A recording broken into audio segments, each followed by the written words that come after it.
जैसे कि आप जानते हैं कि कोविड-19 पैंडेमिक लगातार पूरे विश्व में फैल रहा है। यह किस प्रकार फैलता है और यह हमें कैसे प्रभावित करता है, इसके जानने के लिए हमें इसके मैकेनिज्म को समझना बेहद जरूरी है। दूसरे वायरसों की तरह कोरोना वायरस भी शरीर की स्वस्थ कोशिकाओं के अंदर एंटर कर जाता है और उन्हें गंभीर रूप से इन्फेक्टेड कर देता है।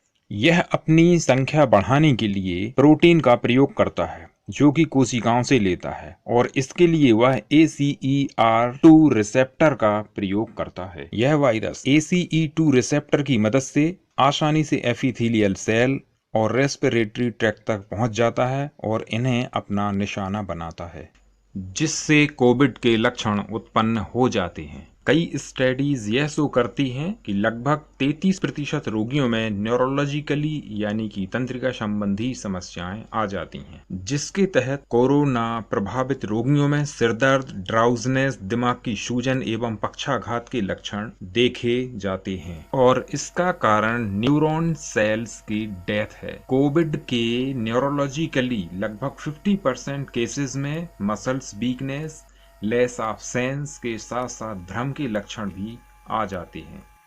आखिर सवाल यही उठता है कि ब्रेन में कोरोना वायरस किस प्रकार इंटर कर जाता है। वायरस ब्रेन में दो तरह से इंटर कर जाता है।